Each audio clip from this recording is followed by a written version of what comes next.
Alright guys, welcome back.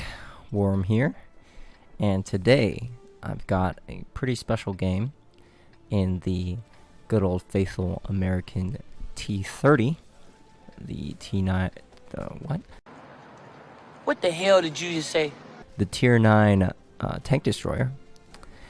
And I've actually been trying to, this new challenge for myself to 3-mark a slower tank. So I'm gonna try to 3-mark this T30, which is like one of the first tanks that I ever played. So it's just one of the games that I had in my grinding session. I started off at around 85%, and now I'm at 89%. Actually, when I started this game, I was at 87, and then at the end of the game, I ended in at 89 point something. So this game brought my mark up 2% by itself. And you would think that, as a slow, lumbering, kind of like a heavy tank gameplay on Prokhorovka, that, especially tier 10, wouldn't be that great. But you're going to see why it's important to, be front lines, maintain vision, even though I don't have full max view range. I only have, I think, 410 meters view range with this setup that I have. I'll show you guys later what I'm using. Maybe I can display it up on the screen, but I'm using improved rotation, and I actually think I hit someone there. Maybe there's almost always somebody who goes on the bush up there. But yeah, as for my equipment, I'm using improved rotation mechanism, gun rammer. I believe I'm using a bounty gun rammer actually, and then I think the last piece of equipment I'm using is the enhanced aiming, to reduce the aim time, or aiming, I guess, like circle by 5%, I think 5 to 7%. I'll have to check that at the end. But yeah, I've been playing around with using a turbo versus using more aiming enhancement equipment. So let me know what you guys like to use. I'm kind of curious. I'm still trying to optimize this tank, but I think once you get that first field modification to reduce the terrain resistances by 15%, I believe, I think that's the best one, and it really kind of revolutionizes the gameplay of this tank. So you can see here, enemy E100 is being very aggressive. I'm trying to go up here and see if I can get a hit on his side, and now you can see how aggressive the enemy teams are pushing on this one line here. And there's a lot of people spotted right now, so I'm willing to take this risk to go up here and take some shots. I think I aimed at the right place, but I think the shell just went high. So I believe I checked the battle hits viewer at the end of the game, and that shot actually hit his mantlet, which is just unfortunate, unlucky. But I'm just trying to stay patient here. I know this game is still very long, and especially the number one rule for marking is to stay alive, get a nice meaty shot into that T55A, who's going to be very annoying throughout this battle. But we're able to get a nice shot into him. But look at this. There's 5 players in the middle of this in this little dip area, which is very unnecessary, just to kill one IS-7. And now the tricky situation that they're in is they can't really escape. So especially if I'm here just trying to keep them lit. So I'm trying to make sure that they get lit and they can't essentially move. And that's kind of my decision that I make here, is that I'm kind of holding up 5 tanks by myself, and if I can do that, then I feel like I've been successful. So we spot this T124. Look at that assistance. Pretty much the entire tank's HP was our assistance, and so that's really helped us. That's put us at 4,000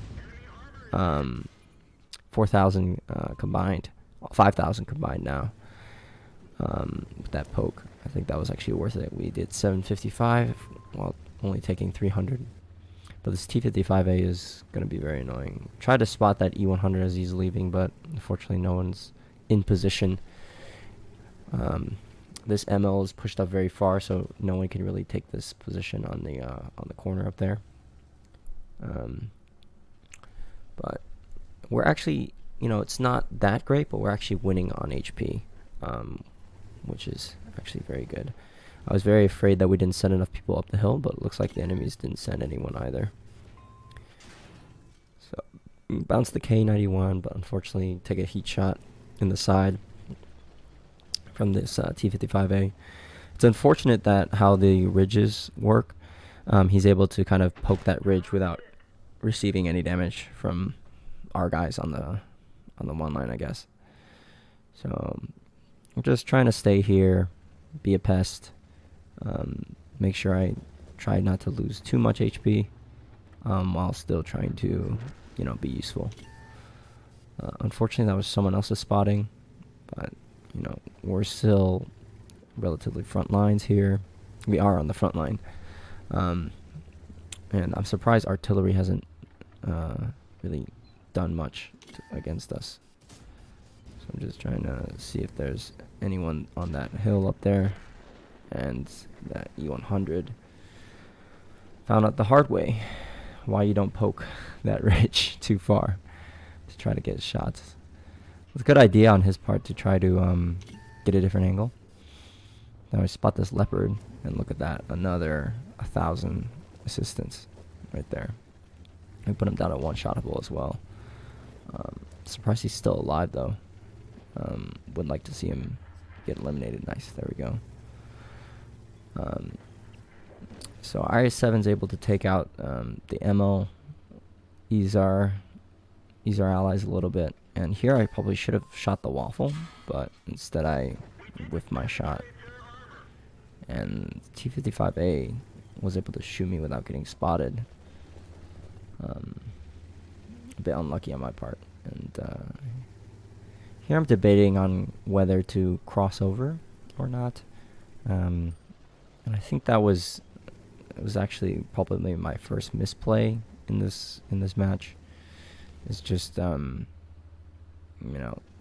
not keeping them lit, because right now a lot of 4 of the tanks in the ditch, they're not lit right now, so I don't know what they're doing. I don't know if they're trying to escape or see, the object tries to escape. Luckily I'm able to spot him, but it's a little bit too late because the other guy, his are they in a platoon together? Yeah, his platoon mate was able to leave relatively unscathed. If I was on the ridge, surfing that ridge a little bit harder, a little bit sooner, probably could have prevented them from moving earlier. But that's kind of nitpicking there. We're still able to get some nice assistance off of the other object, who left a little bit too late. So right now we're up to 6,500 combined, which is actually really great. For the 3 mark, it's only necessary to get 3,000, around 3,000 combined. So I'm already double what I need. So I'm actually pretty satisfied. But there's still a lot of HP left on the field. There's about 8,000. So still, I think there's still potential for me to have more of an effect on this game. So just trying to see if I can poke here. Just waiting to see if I get lit. I'm debating on whether to go into the ditch here. You can see me inch closer, but I'm really wary of how many TDs they have. They still have 5 TDs and a 55A that's probably in the back somewhere firing heat like he has been the whole game. So I'm trying to encourage my teammates, especially this full health object 268 version 4 has the best frontal armor in the game, as well as mobility, to encourage him to move up. You're just not fast enough. But beggars can't be choosers. So I'm just, you know, being patient here, and I actually get lit here, which ultimately seals my decision that I should not cross over because my tank is just not fast enough. Maybe if I had a turbo, I could have made that move, but really, it's not worth the risk. And I think that the turbo sometimes gets me into trouble. Sometimes, turbo does allow you to, make get into position quickly and take those key positions. However, I think this tank, like, it the DPM is not the best, so you don't want to find yourself in a key position where you have no support from your allies. So then that's kind of what happened to the IS-7 at the beginning of the game. He kind of got himself into the ditch early, although that's great, but he also got himself in the ditch early, so the enemies were able to rush into him and take him out. So the object on the enemy team decides to kind of lose his head and push straight into our leopard, which was not a smart idea to try to cross over. You don't really want to push through the middle unless your team has a firm control over the one line. And luckily, the K91 is shooting HE and the artillery misses. So I'm able to move in here. Spot the K91, aiming our shot, hoping this will hit, and we get the kill shot this time instead of bouncing like last time.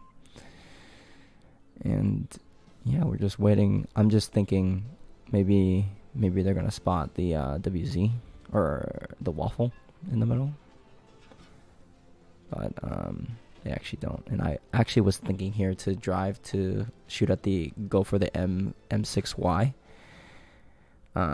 which in hindsight is what I should have done. Make that decision a little bit too slow, and it kind of cost me some damage, but can't win them all.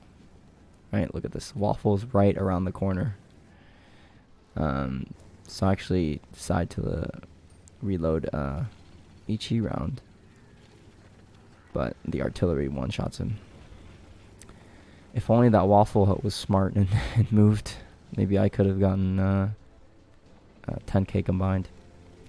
Who knows? Because now I have HE loaded, and that is my spot, which is nice.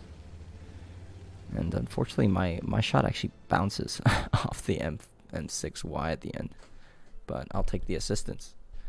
So yeah, it's a phenomenal result. Let's take a look at the post game. All right, before we hit the post game, let me just show you my equipment setup. So I actually use improved rotation mechanism in the firepower slot, improved bounty rammer, and then the improved aiming, which is 5%. Debating on whether to switch this with this, but that's my primary setup. And then my secondary, which one when I initially started out using, was a coated optics rammer and turbo. So I guess I'm probably gonna mostly stay with this setup just because I think I need to do damage. And even last game with this just being knowledgeable, I could do the spotting. So this is probably like the city map, and then this is probably like I don't really know, situational. I might switch this up. We'll see. I do want to get a bounty rotation mechanism, so I can switch this out and then move this into the firepower slot. But we'll see if I want to do that. Yeah. Let's see.